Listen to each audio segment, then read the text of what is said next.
নমস্কার বন্ধুরা, দেশের largest mutual fund company SBI তাদের আরও একটি নতুন মিউচুয়াল ফান্ড শুরু করেছে।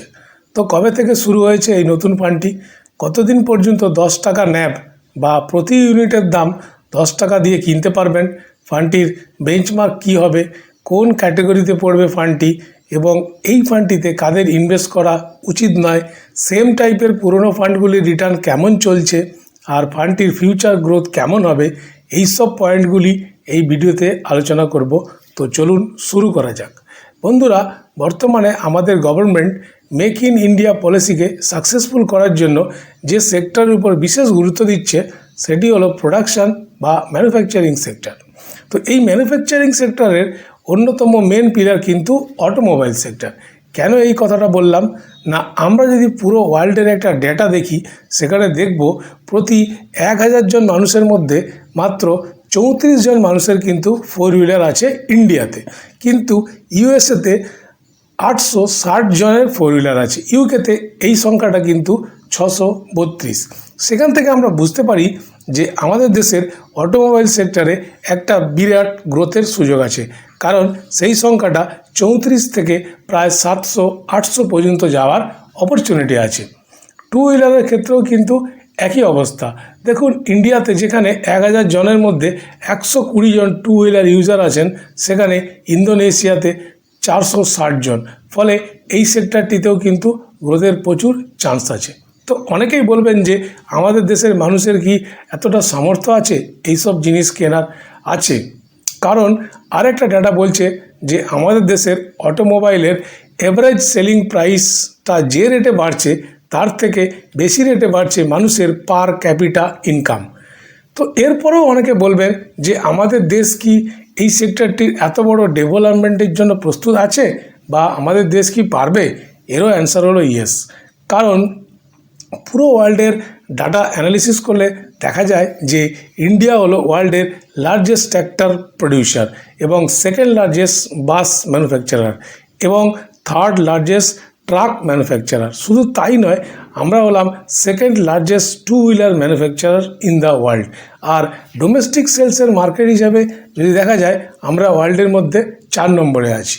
তো এরপর আমরা দেখে নেব যে শেয়ার মার্কেট এই সেক্টরটি নিয়ে কী চিন্তাভাবনা করছে, কারণ র্যাঙ্ক যাই হোক না কেন ওয়ার্ল্ডের মধ্যে এই শেয়ার মার্কেটটাই কিন্তু আমাদের মেন রিটার্নটা দেবে।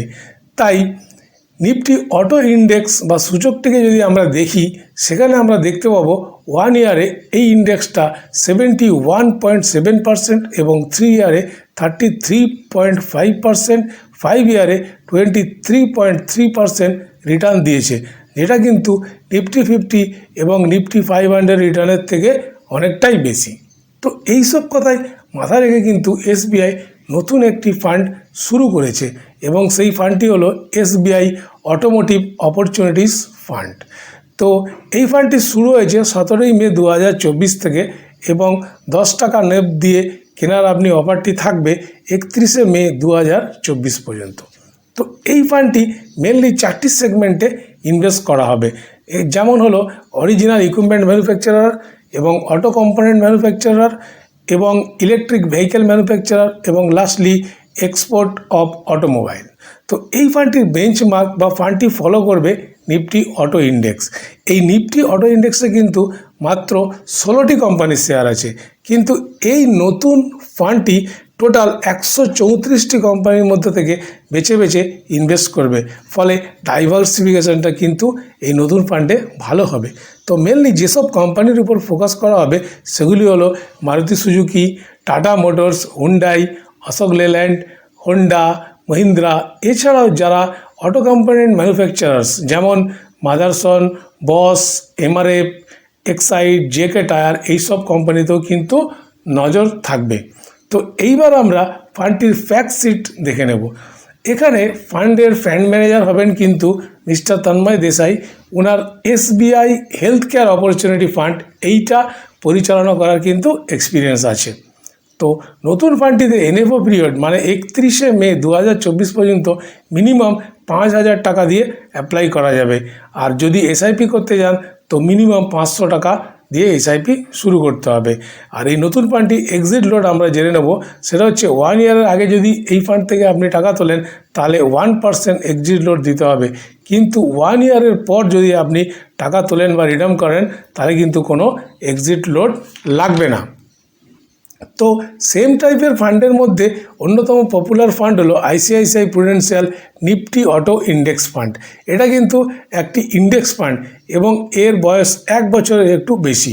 তো ফান্ডটি 1 ইয়ারে 67.4% রিটার্ন দিয়েছে। আর যেদিন থেকে শুরু হয়েছিল মানে 11 অক্টোবর 2022 থেকে এখন পর্যন্ত রিটার্ন হলো 47%। তো মোটামুটি একটা আইডিয়া পাওয়া গেল যে এই টাইপের ফান্ডগুলির থেকে কেমন রিটার্ন পাওয়া যায়। তো এবার চলুন, একটা জিনিস আপনারা কিন্তু সবসময় মাথায় রাখবেন যে নতুন ফান্ডটি একটি থেমেটিক ফান্ড। এখানে শুধু অটোমোবাইল থেমের রিলেটেড স্টকগুলিতেই কিন্তু ইনভেস্ট করা হবে। তাই এই ফান্ডটিতে রিস্ক কিন্তু অনেক বেশি। যাদের ডাইভার্সিফাইড ইকুইটি ফান্ড যেমন flexi cap, multi cap, large এবং মিড ক্যাপ, স্মল ক্যাপ, এই ধরনের ফান্ডগুলিতে যথেষ্ট পরিমাণে ইনভেস্ট করা আছে, তারপরেও যাদের কাছে এক্সট্রা টাকা আছে তারাই কিন্তু এই ফান্ডটিতে ইনভেস্ট করতে পারেন। কারণ রিস্ক যেখানে খুব বেশি হাই থাকে সেখানে কিন্তু রিটার্নটা বেশি পাওয়ার সম্ভাবনাও থাকে।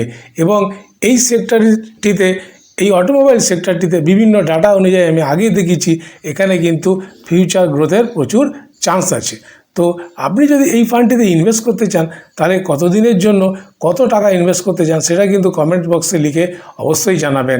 আর ফান্ডটি সম্বন্ধে আরও কিছু জানার থাকলে কমেন্টস করবেন। দেখা হচ্ছে পরের ভিডিওতে। সবাই ভালো থাকবেন। নমস্কার।